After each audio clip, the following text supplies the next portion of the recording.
Now we have Deputy Mayor Doug Holyday live on the phone for us. Good morning, Deputy Mayor. Good morning.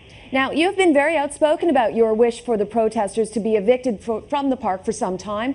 What is your reaction to this morning's events so far? Well, I'm glad that it's going peacefully, and I know that our bylaw officers and the police are doing a very great job down there, and I just hope that it remains peaceful. Have you been watching this very closely this morning? Yes, I did see some of your programming earlier, and I think what's happening is that they've waited till past 5:30 because then it's not illegal for someone to be in the park. So those people that are in the park are there legally. It's just that their tents and equipment maybe are not legal, and those things will be removed. How long has the city and the police planned to move in at exactly this moment this morning? When did you find out that this was going to happen today? Oh, no, I just found out in the last little while about it taking place today. I guess the plans for this are between the bylaw officers and the police and our parks people and perhaps our community service people. And they've had a plan to do this, and I guess pick the time that suits them.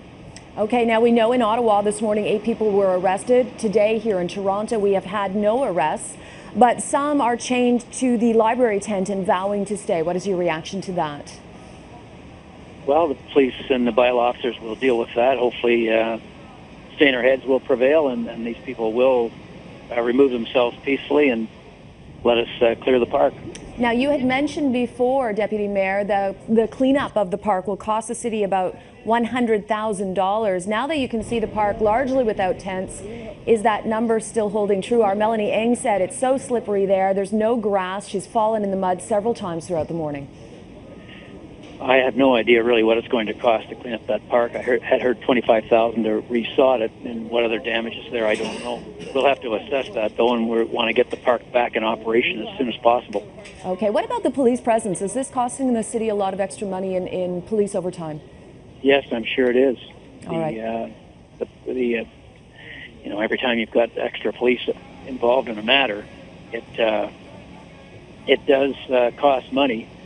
But it's high time that we cleaned up the situation. The people in the neighborhood have been very tolerant. The businesses have suffered as a result of this. And I think protesting is fine, but you can't do it when it infringes on the rights of others. Deputy Mayor Doug Holyday, thank you very much for joining us live here on BT Extra. Thank you.